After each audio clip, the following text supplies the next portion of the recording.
Hi dear friends, very good morning. നമ്മുടെ ഇന്നത്തെ ചർച്ചാ വിഷയം വരാൻ പോകുന്ന LDC അല്ലെങ്കിൽ LGS പരീക്ഷ. നിങ്ങൾക്കറിയാം, നമ്മുടെ ചാനലിലെ വീഡിയോസ് അതിൻ്റെ ക്യാമറ ക്ലാരിറ്റിക്ക് അതല്ലെങ്കിൽ എൻ്റെ ശബ്ദമാധുര്യത്തിന് ഒന്നും പ്രസക്തി കൊടുക്കുന്നതല്ല. നിങ്ങളുടെ അറിവിന് പ്രസക്തി കൊടുക്കുന്ന വീഡിയോസ് ആയിരിക്കും നമ്മുടെ ചാനലിൽ കൂടുതലും. അതുകൊണ്ട് തന്നെ നിങ്ങൾ ആദ്യമായിട്ട് കാണുന്നവരാണെങ്കിൽ വീഡിയോ കണ്ട ശേഷം താല്പര്യമുണ്ടെങ്കിൽ സബ്സ്ക്രൈബ് ചെയ്ത് വയ്ക്കുക. വീഡിയോ ഇഷ്ടപ്പെട്ടെങ്കിൽ ഒരു ലൈക്കും വീഡിയോയെക്കുറിച്ചുള്ള നിങ്ങളുടെ അഭിപ്രായവും കമൻറ്റ് ചെയ്യുക. അപ്പോൾ LDC LGS പരീക്ഷ എന്ന് പറയുമ്പോൾ കേരളത്തിലെ PSC ഉദ്യോഗാർത്ഥികളുടെ ഇടയിൽ ഒരു വലിയ ചർച്ചാ വിഷയമാണ്. പല ഉദ്യോഗാർത്ഥികളുടെ ഒരു സ്വപ്നമാണ് LDC റാങ്ക് ലിസ്റ്റിൽ കയറിപ്പറ്റുക എന്നുള്ളത്. അത് നമുക്ക് സാധിക്കാൻ പറ്റുന്ന അല്ലെങ്കിൽ സാക്ഷാത്കരിക്കാൻ പറ്റുന്ന ഒരു സ്വപ്നമാണ്. പക്ഷേ ഇത് പലർക്കും കയ്യെത്തും ദൂരത്ത് നിന്ന് നഷ്ടപ്പെട്ടു പോകുന്നു. അതിൽ നിങ്ങൾ ശ്രദ്ധിക്കേണ്ട ചില കാര്യങ്ങളാണ് ഈ വീഡിയോയിൽ നമ്മൾ ചർച്ച ചെയ്യാൻ ഉദ്ദേശിക്കുന്നത്. അപ്പോൾ LDC LGS പരീക്ഷ അപേക്ഷിക്കാൻ പോകുന്ന ഒരു ഉദ്യോഗാർത്ഥിക്ക് ആർക്കൊക്കെ പരീക്ഷയ്ക്ക് അപേക്ഷിക്കാം എന്നുള്ള പൂർണ്ണമായ വ്യക്തമായ അറിവ് വേണം. എന്തൊക്കെ പരീക്ഷയ്ക്ക് വേണ്ടി തയ്യാറെടുക്കണമെന്നറിയണം. എത്ര മാർക്ക് വാങ്ങിയാൽ നമ്മുടെ ജില്ലയിൽ റാങ്ക് ലിസ്റ്റിൽ കയറിപ്പറ്റാമെന്നറിയണം. ഇനി റാങ്ക് ലിസ്റ്റിൽ കയറി പറ്റിയാൽ തന്നെ ജോലിക്കുള്ള സാധ്യത എത്രത്തോളം ഉണ്ടെന്നറിയണം. ഇങ്ങനെ കുറേ കാര്യങ്ങൾ അറിഞ്ഞ ശേഷം വേണം നമ്മൾ പരീക്ഷയ്ക്ക് വേണ്ടി തയ്യാറെടുക്കാൻ. അപ്പോൾ അതിനുള്ള ഇൻട്രൊഡക്ഷൻ വീഡിയോ ആണ് നമ്മൾ ഇന്ന് ചെയ്യുന്നത്. ഇത് തൊഴിൽ വീതിയിൽ ഇന്ന് വന്നിരിക്കുന്ന വാർത്തയാണ്. കഴിഞ്ഞ LDC റാങ്ക് ലിസ്റ്റ്, അതായത് 2024 ജൂലൈ 2025 ജൂലൈ 31 അവസാനിച്ച റാങ്ക് ലിസ്റ്റ്. ഈ റാങ്ക് ലിസ്റ്റിൽ നിന്ന് LDC 12,238 പേർക്ക് നിയമന ശുപാർശ ലഭിച്ചു. LGS 8,538 പേർക്ക് നിയമന ശുപാർശ ലഭിച്ചു. LDCക്ക് കൂടുതൽ നിയമനം നടന്നു. അതുകൊണ്ട് മാത്രമല്ല നമ്മൾ LDC ഫോക്കസ് ചെയ്ത് പഠിക്കുന്നത്. ഏറ്റവും പ്രധാനപ്പെട്ട കാരണം LGS ലാസ്റ്റ് ഗ്രേഡ് സർവൻസ് പല സ്ഥാപനങ്ങളിൽ നിന്നും അന്യം നിന്നുകൊണ്ടിരിക്കുന്ന ഒരു വേക്കൻസിയാണ്. അതുകൊണ്ട് തന്നെ നിങ്ങൾ 2 വർഷം ഒക്കെ കഷ്ടപ്പെട്ട് പഠിക്കുമ്പോൾ LDC പരീക്ഷയ്ക്ക് വേണ്ടി പഠിക്കുന്നതായിരിക്കും അഭികാമ്യം എന്ന് തോന്നുന്നു. പിന്നെ LGS ഡിഗ്രിക്കാർക്ക് അപേക്ഷിക്കാൻ സാധിക്കില്ല. ഇപ്പോൾ ഏകദേശം 75% ഉദ്യോഗാർത്ഥികൾക്ക് ഡിഗ്രി ഉണ്ടാവും.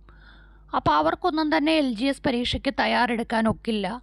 ഇങ്ങനെയുള്ള ചില കാരണങ്ങൾ മനസ്സിലാക്കിയിട്ടാണ് നമ്മളിത് LDCയെ ഫോക്കസ് ചെയ്ത് ഈ ഒരു വീഡിയോ ചെയ്യുന്നത്. 12,000 പേരെന്ന് പറയുമ്പോൾ 14 ജില്ലകളിൽ ഏകദേശം ഏറ്റവും കൂടുതൽ നിയമനം നടക്കാൻ സാധ്യത തിരുവനന്തപുരത്താണ്. തിരുവനന്തപുരത്ത് 1,200 പേർക്ക് നിയമന ശുപാർശ ലഭിച്ചു. കൊല്ലം 904, പത്തനംതിട്ട 686, നിങ്ങളുടെ ജില്ല ഇതിൽ കാണും, നിങ്ങൾ നോട്ട് ചെയ്ത് വയ്ക്കുക. ആലപ്പുഴ 759, കോട്ടയം 819, ഇടുക്കി 619. അപ്പോൾ 1000 കവിഞ്ഞിരിക്കുന്ന 5 ജില്ലകളുണ്ട്. ഏറ്റവും കൂടുതൽ തിരുവനന്തപുരം, പിന്നെ എറണാകുളം, പിന്നെ തൃശ്ശൂർ, പിന്നെ കണ്ണൂർ, അതുപോലെ മലപ്പുറം. അപ്പോൾ ഓരോ സ്ഥാപനത്തിലെയും വേക്കൻസി അനുസരിച്ചാണ് ഓരോ ജില്ലകളിലും നിയമന ശുപാർശ ലഭിക്കുക എന്നുള്ളത് ആദ്യം മനസ്സിലായി. ഇനിയും കട്ട് ഓഫിൻ്റെ കാര്യങ്ങൾ നമ്മൾ കഴിഞ്ഞ ഒരു ഷോർട്സിൽ അപ്ലോഡ് ചെയ്തു. നമ്മൾ അതിലേക്ക് കടക്കുന്നില്ല. അതിനു മുൻപ് പലരുടെയും പ്രധാനപ്പെട്ട ചില സംശയങ്ങൾക്ക് ഉത്തരം നൽകാം. ഇനി ഒരു LDC പരീക്ഷയെന്ന് ശരിക്കും പറഞ്ഞാൽ അലിഖിതമായ ഒരു നിയമമാണ്. ഒരു ലിസ്റ്റിൻ്റെ കാലാവധി അവസാനിച്ചാൽ പിറ്റേ ദിവസം അടുത്ത ലിസ്റ്റ് നിലവിൽ വരണം. അതായത് 2025 ജൂലൈ 31 ലിസ്റ്റിൻ്റെ കാലാവധി തീർന്നപ്പോൾ 2025 ഓഗസ്റ്റിൽ തന്നെ പുതിയ ലിസ്റ്റ് നിലവിൽ വന്നു. അങ്ങനെ വരുമ്പോൾ 3 വർഷത്തെ കാലാവധിക്ക് ശേഷം ഈ റാങ്ക് ലിസ്റ്റിൻ്റെ കാലാവധി 2028 ജൂലൈ 31 അവസാനിക്കും. അപ്പോൾ 2028 ഓഗസ്റ്റിൽ പുതിയ ലിസ്റ്റ് നിലവിൽ വരണമെങ്കിൽ 2027 അവസാനമെങ്കിലും LDC പരീക്ഷ നടന്നിരിക്കണം. അങ്ങനെ 2027 അവസാനം LDC പരീക്ഷ നടക്കണമെങ്കിൽ 2026 അതായത് അടുത്ത വർഷം നോട്ടിഫിക്കേഷൻ വരും. അപ്പോൾ നമ്മൾ LDC LGSൻ്റെ നോട്ടിഫിക്കേഷൻ പ്രതീക്ഷിക്കേണ്ടത് 2026 ഡിസംബർ 31 ആ സമയത്ത് 36 വയസ്സ് തികയാത്ത ഏതൊരു ഉദ്യോഗാർത്ഥിക്കും പരീക്ഷയ്ക്ക് അപേക്ഷിക്കാൻ സാധിക്കും. ഇനി ജനനത്തീയതി വെച്ച് പറയുകയാണെങ്കിൽ 1990 ജനുവരി 1 ശേഷം ജനിച്ച ഒരു ജനറൽ കാറ്റഗറിയിലുള്ള ഒരു ഉദ്യോഗാർത്ഥിക്ക് LDC പരീക്ഷയ്ക്ക് അപേക്ഷിക്കാം. ഇപ്പോഴേ ചിന്തിക്കുക, നിങ്ങളുടെ ഡേറ്റ് ഓഫ് ബർത്ത് നമ്മുടെ വീഡിയോയുടെ താഴെ കമൻറ്റ് ചെയ്താൽ നിങ്ങൾക്ക് അപേക്ഷിക്കാൻ സാധിക്കുമോ ഇല്ലയോ എന്ന് ഞാൻ പറയാം. അടുത്തത്, നിങ്ങൾ OBC ആണെങ്കിൽ, അതർ ബാക്ക്വേർഡ് കാസ്റ്റ് OBC ആണെങ്കിൽ 1987 ജനുവരി 1 ശേഷം ജനിച്ചവർക്ക് അപേക്ഷിക്കാം.